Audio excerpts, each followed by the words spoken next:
سلام به شما عزیزان دل وطن دوست. به کانال محبوب خودتان چیز و مست خوش آمدید. اینجا هر روز با هم سفر می‌کنیم به دل پروژه های بزرگ و سرنوشت ساز افغانستان و می‌بینیم چگونه این خاک پر از استعداد و ثروت در حال دگرگونی است.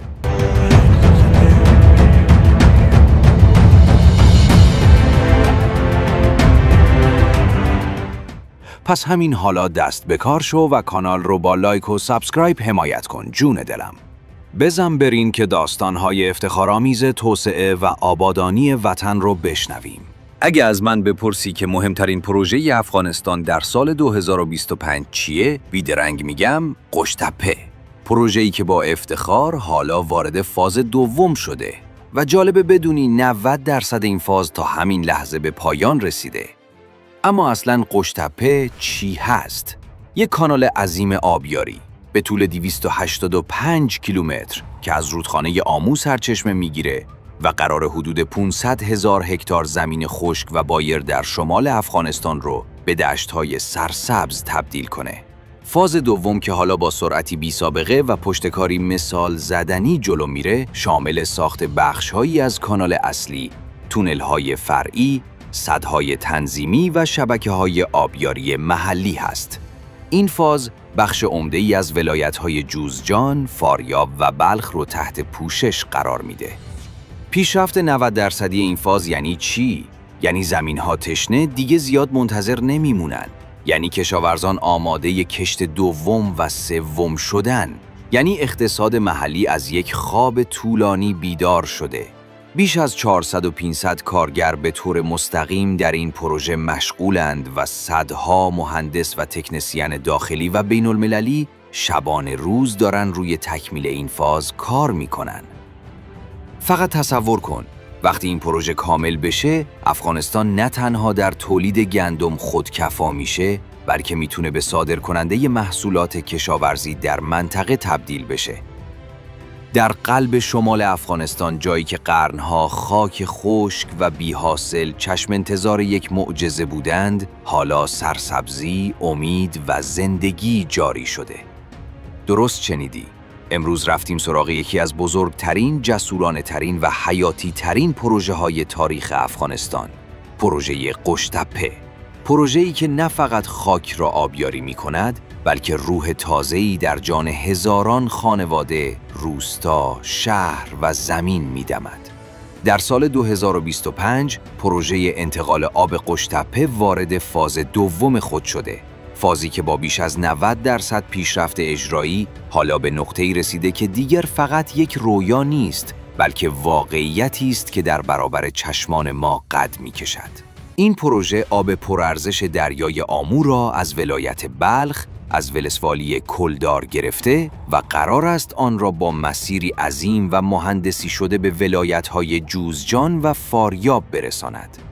تصور کن، یک کانال بزرگ با طول بیش از 285 کیلومتر، عرضی بین 30 تا 50 متر و عمری به اندازه یک ساختمان 2 طبقه.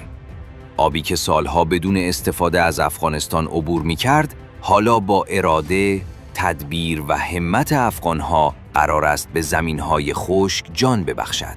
حالا بیا با هم ببینیم فاز دوم این پروژه چه ویژگی‌هایی دارد. در این مرحله بیشتر تمرکز بر دوست من، این فقط یک پروژه آبرسانی نیست، بلکه یک تحول استراتژیک اقتصادی، امنیتی و اجتماعی است. بیش از 5,000 نفر به صورت مستقیم و غیر مستقیم در این پروژه مشغول به کارند. از مهندس گرفته تا کارگر محلی، از متخصص محیط زیست گرفته تا رانندگان کامیون، همه در کنار هم مشغول ساخت آینده‌ای بهترند. در کنار کانال، جاده‌هایی در حال ساختند تا دسترسی به مناطق کشاورزی آسان شود. همچنین پست‌های برق، ایستگاه‌های پمپاژ و مراکز فنی نیز احداث شدند تا پایداری سیستم حفظ شود.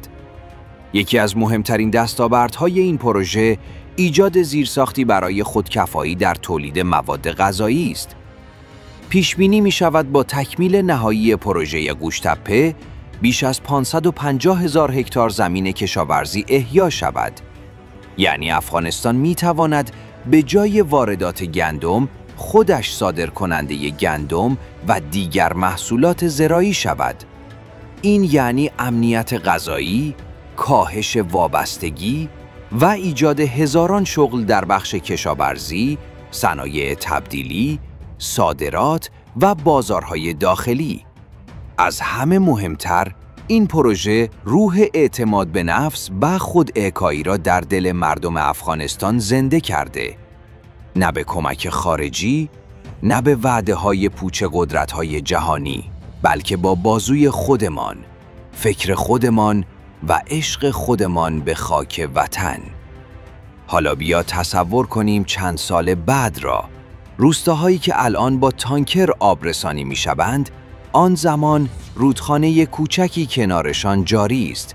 زمین‌هایی که سالها بایر بودند، حالا پر از خوشه‌های طلایی گندم‌اند و جوانانی که دنبال کار در بیرون از کشور می‌گشتند، حالا در همان زمین‌های پدری مشغول کشاورزی‌اند.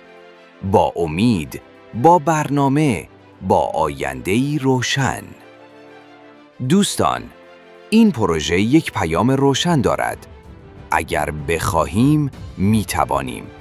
افغانستان می‌تواند با اتکا به ظرفیت‌های داخلی روی پای خودش بایستد. اوشتپه فقط یک کانال نیست، یک جریان است. جریان حیات، جریان پیشرفت، جریان ایمان به توانایی‌های ملی. در کنار این پروژه، دولت طرح‌هایی برای آموزش کشاورزان، ایجاد سردخانه، بازارهای محلی و خطوط بسته‌بندی صادراتی نیز در نظر گرفته است. حتی همکاری‌هایی با کشورهای همسایه برای صادرات محصولات از همین زمین‌های تازه سبز شده آغاز شدند. شاید به زودی ساخت افغانستان روی بسته‌های گندم، آرد، حبوبات و سبزیجات در بازارهای آسیایی بدرخشد. دوستان عزیز، اگر تا اینجا با ما بودید، یک لایک جانانه بزنید و کانال را سابسکرایب کنید. ما با هم هستیم برای آینده‌ای بهتر، برای وطنی آباد. اوشتپه فقط یک پروژه نیست، بلکه تجسمی از آرزوی ما برای سربلندی افغانستان است. جایی که خاک، آب، تلاش و اراده کنار هم قرار گرفتند تا نسلی نو، آینده‌ای نو بسازد. از شما ممنونم که تا پایان این سفر همراه ما بودید. حتما نظرتان را در کامنت ها بنویسید. بگویید به نظرتان پروژه بعدی که باید معرفی کنیم کدام است. تا ویدیوی بعدی، سالم، پر امید و قدرتمند باشید. خدا نگهدار، افتخار وطن.